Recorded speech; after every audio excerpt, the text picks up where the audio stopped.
Okay, welcome to Jesulin's first challenger of the day. I don't think of the tournament. He defeated at least one challenger, I think. So, I don't know, I'd have to go back and check my history. I don't remember how quickly he was dethroned by Paul.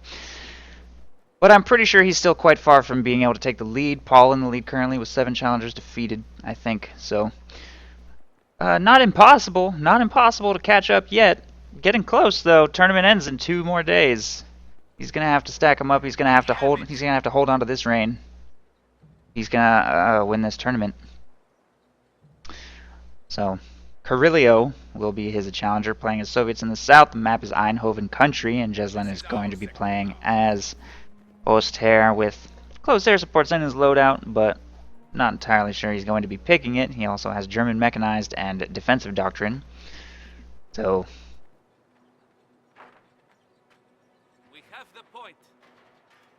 Fresh conscripts have arrived. Conscripts on their way to take control of various territories, spreading himself out. 3 conscript opening, heading right. These conscripts to grab the fuel. Jesulin, going with 4 pyos.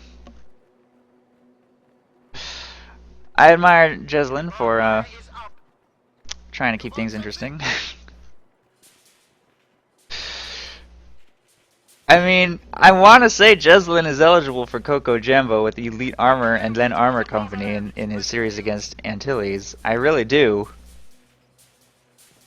But he just outplayed Antilles so hard that it still wasn't even that interesting of a series. Game 2, to be fair, Game 2 was pretty good, actually. I thought Antilles had a chance. So I honestly, truly do. I want to say that that series is in the running for Coco Jambo. It is. But the point of the Coco Jambo Award, the spirit of it, is to try and generate interesting games, try and generate interesting series. And obviously, contenders have no control over how skilled their opponent is. There's really nothing they can do about that. So I think it's almost unfair to take that into account, but I don't know. Riflemen ready. Enemy forces are capturing our supplies. Let's see what Jesulin does this game. With a 4 pio opening, he has already got a surprising amount of map control, just utilizing buildings and trying to avoid his opponent. He will cut off his opponent's fuel on the right side, but is losing, of course, his fuel on the left. He's going to be going with Red Wing style, pio spam into scout cars, I think. Red Wings only goes with 3 pios into double scout cars. I'm not even sure, actually, if Jesulin will go with a second one. I think the reason that Red Wings only goes 3 pios is so he can get a fuel cache up.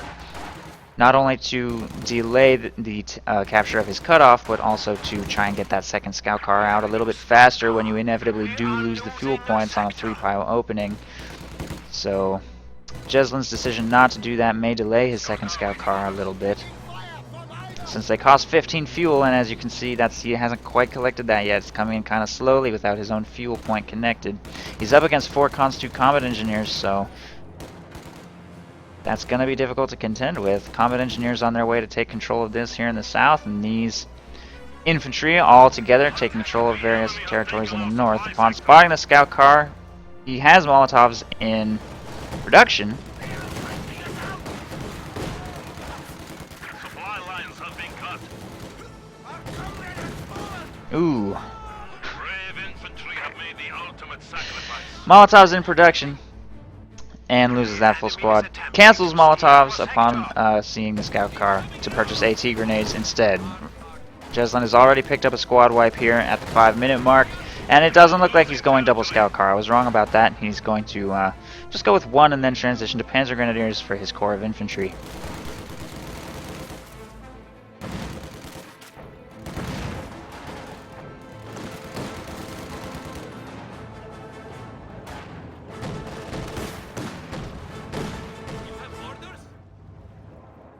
First squad of Panzer Grenadiers on the field, and Jesulin will continue to simply harass infantry with his scout car autocannon. Surprisingly, it only has 1 kill. Apparently, supporting squad of pios got all the kills on those combat engineers earlier.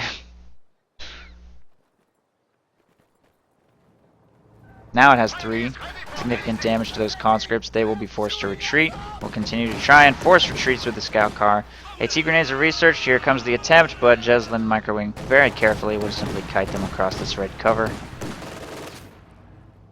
Oh, he's really done with that. Uraz wastes 10 munitions. Soviet HQ now includes a field hospital. Bio's working on the right side munitions point, and Jesulin's map control for munitions control looking pretty good, but beyond that, struggling. But his munitions control is solid, which is what's most important as Oster, and his clock control is fine. Victory points have not really ticked against either player significantly yet. And now that Panzer Grenadiers have arrived to the front line with support from this scout car, they should be able to perform quite well against conscripts if they can 1v1 with cover. They get caught in 2v1s or on open ground, they bleed quite heavily. Germany now holds the victory point. Barton, how rude. When you arrive in my stream, I expect you to say, Romeo, suck my dick. Craigasm. Anything else is just strange. Squad standing by. Panzer Grenadiers setting up in green cover right here behind this car, pushing away those conscripts.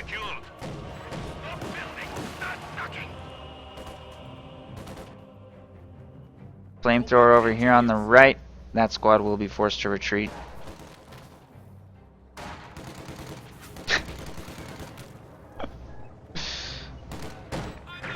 And flamethrower working over here on the left side.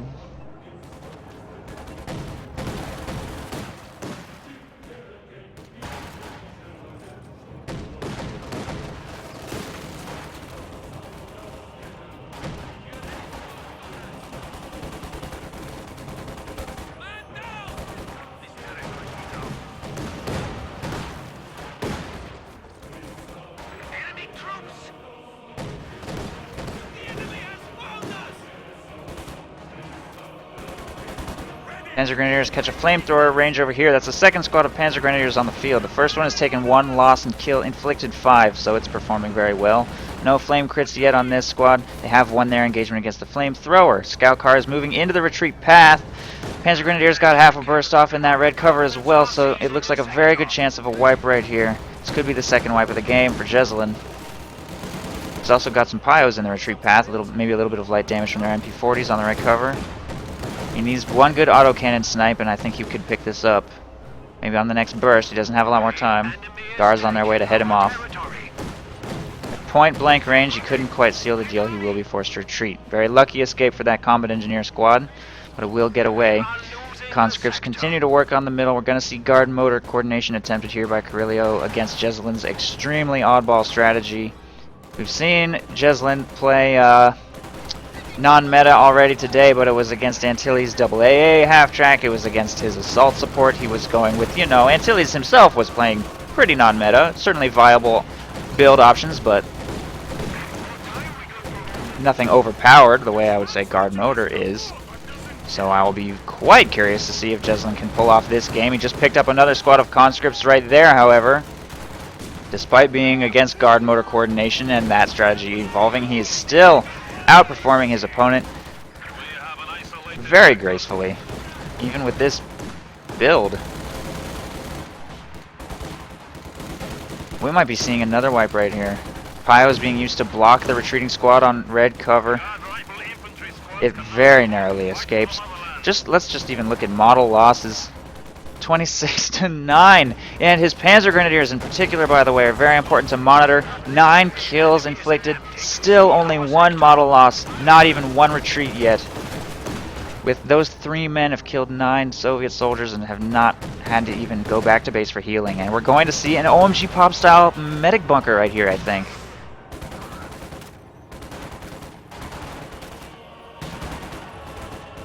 Or maybe even a command post so that Jesulin doesn't have to go half-track. Panzer Grenadiers trying to hold the line, look like they will succeed. And guards are going to be forced to retreat right here.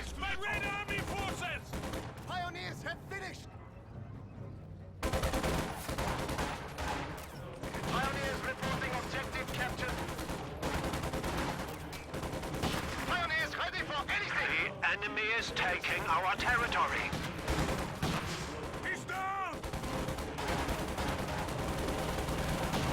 The bunker is now a command center. Alright, not an OMG Pop style healing bunker. It is in fact a command post, so we will not be seeing a half track here. Clearly Jesulin is now starting to bleed manpower on those Panzergrens, but with the command post he can reinforce his losses and try and hold this position even if it is expensive to do so. Flamethrower over here has taken Jesulin's north fuel once again, and Piles will not be able to win an engagement for it. So the scout car is on its way to rotate north to force this retreat. And he's gone tier 3 and is going to field a Stug.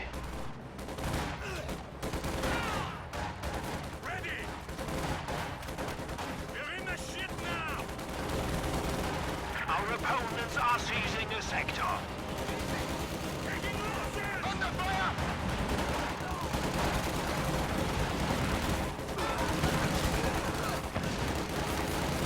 Another wipe picked up right there. Overextended that flamethrower and they got gunned down hard. Conscripts also are going to be forced to retreat. This red cover road is just a mass grave. So many Soviet bodies. And against guard motor, or as guard motor I should say, there's no excuse to fall victim to this. Field a heavy mortar and bomb this out. It's so easy. The heavy mortar can reach that position from in the base. And there's an extremely obvious target in the form of that command post as well.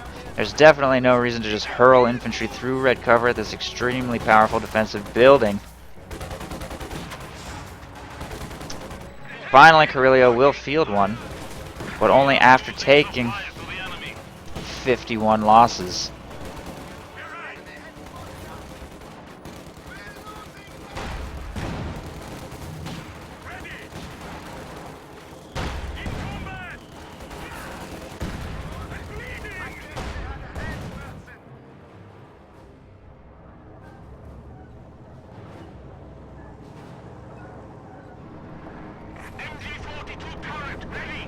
Interesting to see how Jesulin reacts, by the way, to the heavy mortar.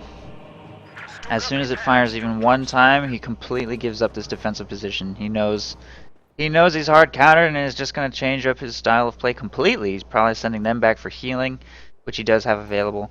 And from this point, he may rotate into simply working the flanks, which he has back-capped entirely with his Pios, and now he can move to defend them with his Panzer Grenadiers after they're healed up. Not going to try and hold the line against a heavy mortar. You can see what a dramatic turnaround that unit makes just by existing.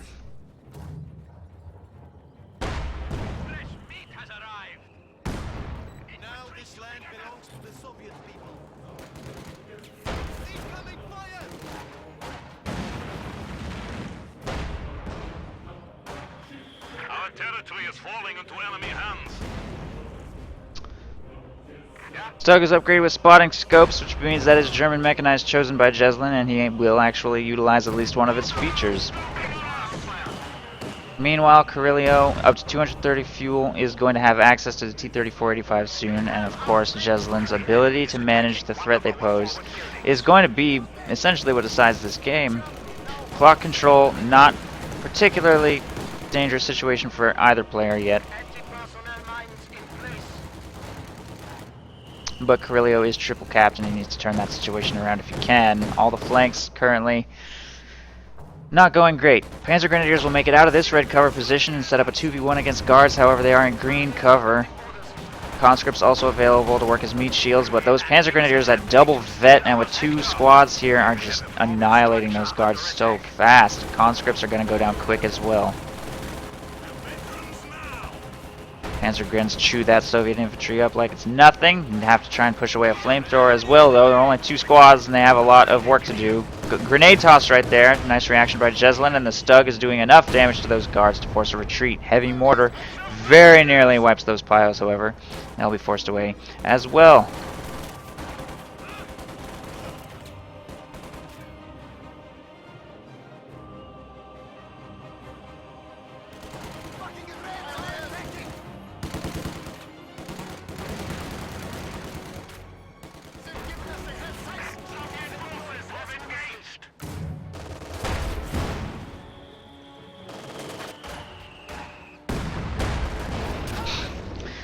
Stug very slowly working on that mortar. Korillio has the fuel for the T-34s, but he has sent such a crippling amount of manpower on reinforcing his losses, of which he has taken 68, that he obviously cannot afford a T-34 call-in, especially since he went Tier 2 into this AT gun, which was not a bad idea by any means, but it's going to significantly slow down his tanks.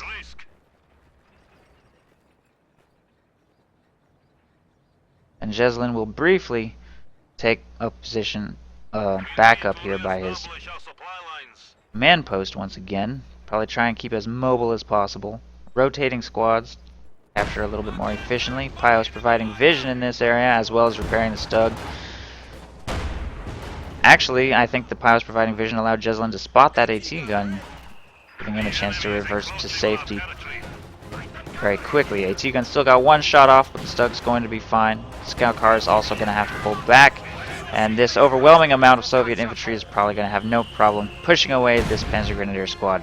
Over here on the right side, flamethrower chased away Soviet flamethrower, and we'll be able to get control of the fuel point and throw an S-mine field down over here. Panzer Grenadiers are going to try, and they're Vet 3 as well. 28 kills. They're going to try to hold the line here, but it will be dangerous to do so alone. So we're actually backpedaling up to this road. And a command tank is on the field to assist the Stug, which has been fully repaired. A T-grenade does not penetrate the Panzer IV right there, and these infantry in red cover in the capture circle are being bled hard. Panzer Grenadiers also in red cover, but they just shredded those conscripts so hard. Everything else in the middle will also be forced to retreat, getting gunned down so fast. There is no hope of winning this engagement, and Jesulin is making a massive charge with all the forces he has fielded in this area to try and pick up this AT gun, which it looks like he will easily be able to do. And his Stug plus command tank are going to destroy the gun entirely. Or his Stug plus command tank. And there it goes. So more manpower being hemorrhaged by Korillio, and completely unsuccessful engagements for the center means he now is faced with the decision to either replace losses or try and float for tanks, and no matter which one he chooses, I don't think that this is a game that is recoverable. If he had fielded T-34s as soon as... Oh wait, he's not even at 10 CPs yet. Wow, how is that even possible? Okay. Not even at 10 CPs yet. Despite the incredible lethality of this game, because he just hasn't been trading nearly as well as Jesulin, who has almost 3 times his kills. Well, that explains things.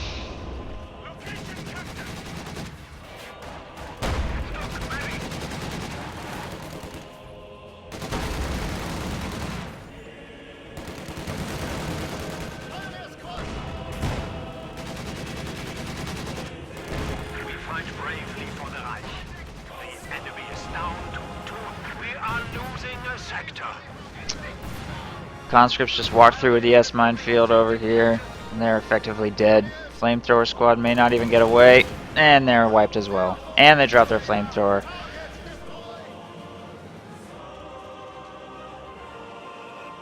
Pretty sure that's not going to escape. Wow! That hilariously lucky mortar, though.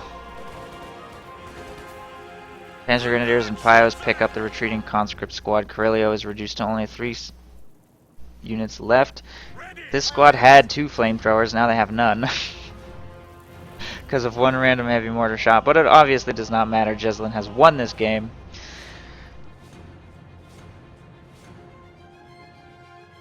And there you go, playback over. Jesulin will take game 1 with a 462 victory point victory.